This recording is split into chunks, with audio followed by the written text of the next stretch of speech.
Olá a todos, a paz de Cristo, eu sou Dalan e sejam bem-vindos a mais um episódio do Escrituras e Café. Antes de começarmos, quero fazer uma pergunta.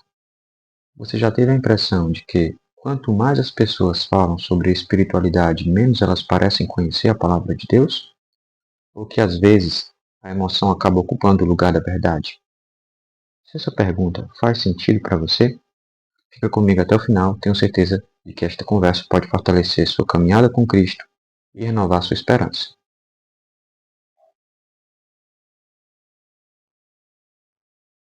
Hoje, galera, quero compartilhar uma resenha de um livro que me marcou muito, A Nova Super Espiritualidade, de Francis Schaeffer.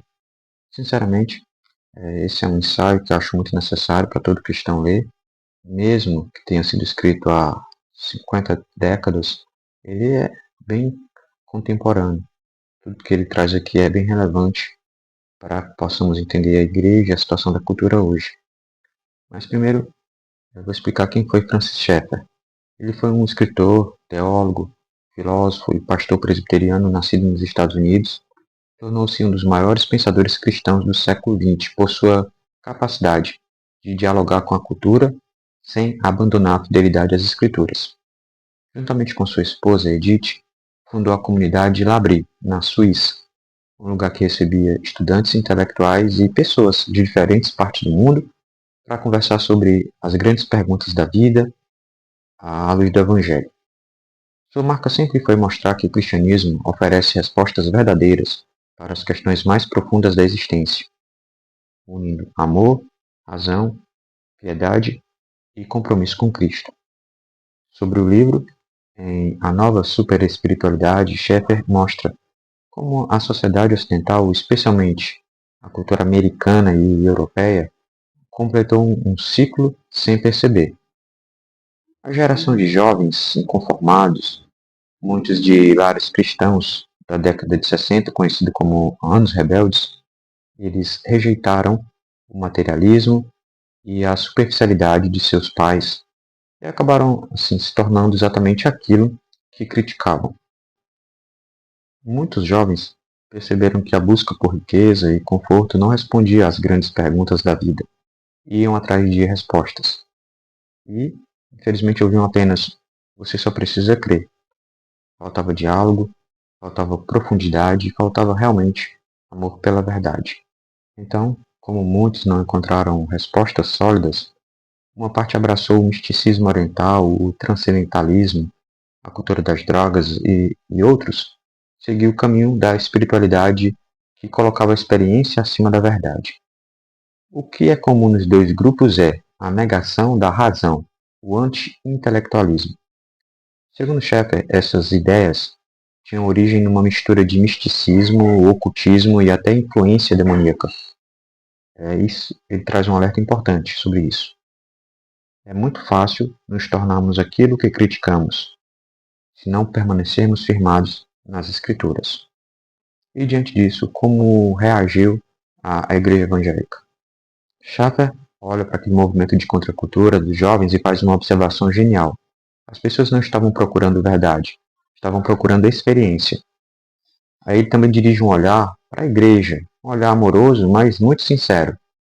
Porque, infelizmente, uma das formas que ela reagiu, boa parte da igreja evangélica, foi com a criação de inúmeros dogmas, diversos tabus, que até substituíam as escrituras. Esse legalismo, cada vez mais crescente desse período, ele culminou na criação de várias seitas e teologias maléficas que se espalharam para diversas partes do mundo. Além disso, uma abordagem anti-intelectual da fé cristã com uma compreensão errada de textos, como por exemplo 2 Coríntios 3, 6, que a letra mata, mas o espírito vivifica, isso foi desenvolvendo uma visão quase platônica da fé, como se apenas o espiritual importasse e que o mundo criado por Deus fosse algo inferior. Como o próprio Schaeffer resume, espiritualidade sem conteúdo é como um controle remoto sem pilha. Parece que vai funcionar, mas na verdade não liga nada. O ponto dele é que essa super espiritualidade vem de experiência mística, como se fosse automaticamente igual à verdade. Então, numa reunião de avivamento, é dito: se você sentiu algo forte ou um calafrio, deve ser Deus. Teve um estalo ou um choque? Ah, foi o Espírito Santo agindo. Infelizmente, muitos deixam a razão de lado e seguem a emoção, como cordeirinhos. Só que boa parte dos que estão ali nos púlpitos são lobos disfarçados.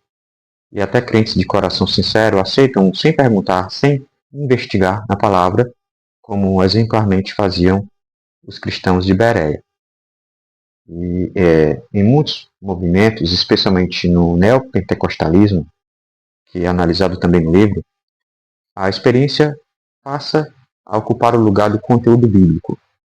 E embora a experiência cristã seja importante, ela jamais pode substituir a verdade revelada por Deus. E aqui entra o argumento mais afiado do livro.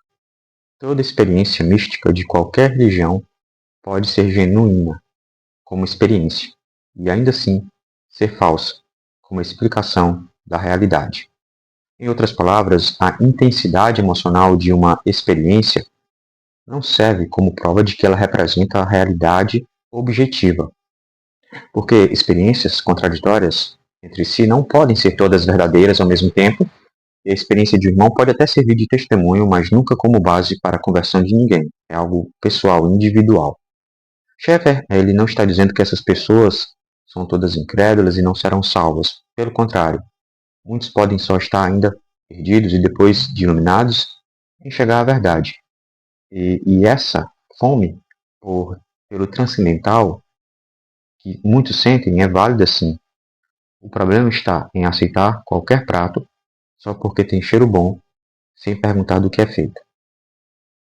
E é exatamente aqui que ele reconecta tudo com o cristianismo. Para ele, a fé cristã não pede para você só sentir uma vibe e ficar ativado. Ela fala sobre a realidade histórica. O alerta dele é claro. Não basta sentir a presença de Deus. É preciso perguntar: isso é verdade? Isso corresponde à realidade? O maior problema mesmo é o seguinte: a incompreensão de algo essencial, que Cristo é Senhor de toda a criação, não só da parte espiritual da vida. Em vez de acolher as perguntas difíceis dos jovens, muitos foram simplesmente instruídos a só crer, e o resultado foi que vários jovens se afastaram e vêm se afastando. Após falar dos problemas e questionamentos feitos, o chefe ele aponta os sinais para identificar esse movimento da nova superespiritualidade. Primeiro, perceber inicialmente como é feita uma leitura fora de contexto de alguns versículos, principalmente esse de 1 Coríntios 2, 1 e 2, como se Deus valorizasse a ignorância. No texto é dito: eu, irmãos, quando fui ter convosco, anunciando-vos o testemunho de Deus, não fiz com ostentação de linguagem ou de sabedoria, porque decidi nada saber entre vós, a não ser Jesus Cristo e este crucificado. Só para explicar um pouco, esse texto não significa que não devemos estudar, nos aplicar antes de uma mensagem, mas antes que os gregos valorizavam técnicas retóricas. Um desprezo pela apologética, que é vista como não espiritual, é outro sinal claro desse movimento. Uma rejeição do corpo, uma rejeição da cultura, buscando uma espécie de isolamento, um asceticismo. E nós não somos proibidos a nos envolver com a cultura, mas não a se conformar com ela nem com o sistema do mundo. Impactar ela. Além de outros sinais, como uma busca constante por experiências espetaculares e extraordinárias. E, por fim, uma teologia centrada quase exclusivamente na escatologia, ligada a um misticismo fortemente enraizado, e que vemos hoje principalmente no movimento neopentecostal, que se infiltrou em muitas igrejas. Isso, lamentavelmente, são tendências que encontramos cada vez mais no contexto atual da igreja evangélica. Então, como devemos responder diante de tudo isso? A resposta tem que ser profundamente bíblica, e Chaplin trata disso. A primeira devemos lembrar que essas pessoas continuam sendo nossos irmãos em Cristo. Jesus nos ensina, em João 17, que o amor entre os cristãos testemunha ao mundo quem realmente pertence a ele. Segundo, precisamos voltar à revelação proposicional das Escrituras.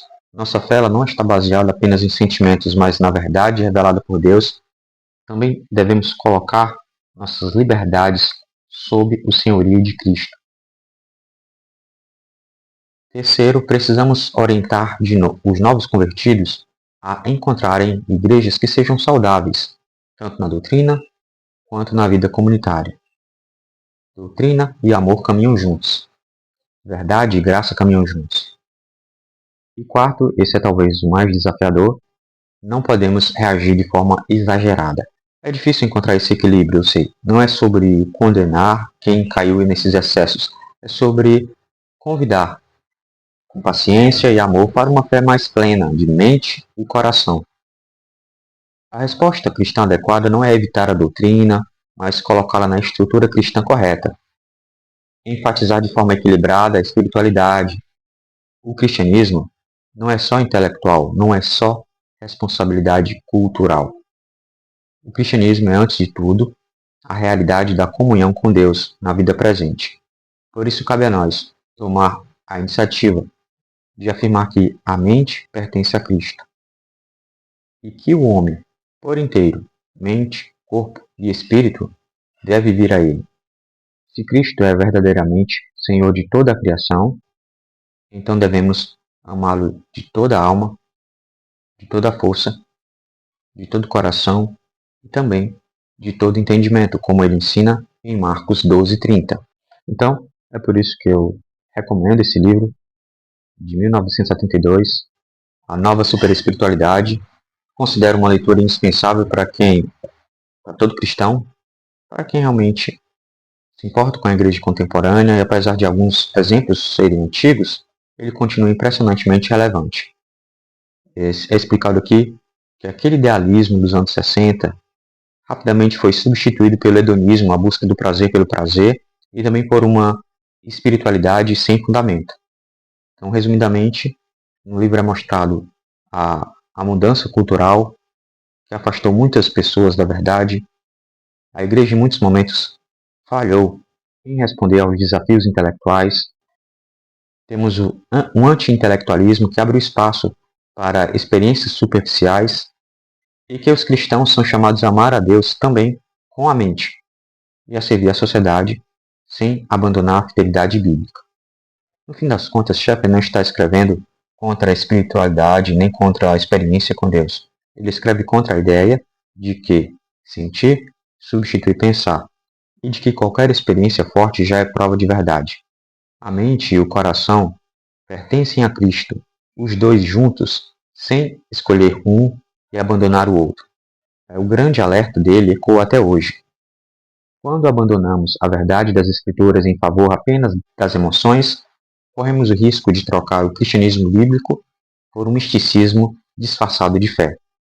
Mas calma, irmãos, há esperança. Cristo continua edificando sua igreja. O Espírito Santo continua conduzindo seu povo à verdade. E a palavra de Deus permanece suficiente, viva e eficaz para nos orientar em toda geração. Assim, que possamos buscar uma fé equilibrada, profunda, amorosa e completamente submetida ao senhorio de Cristo. Então, pessoal, é isso. Se você já se deparou com essa super espiritualidade sem conteúdo por aí, deixe seu comentário. Peço também que compartilhe esse vídeo com amigos, irmãos. Assim, mais pessoas poderão conhecer boas leituras e crescer na graça e no conhecimento de Jesus. Não se esqueça de também se inscrever aqui no canal se não é inscrito. Deixe seu like e ative o sininho. Muito obrigado a todos que nos acompanham, tanto aqui no YouTube quanto no Instagram. A paz de Cristo. Até o próximo episódio.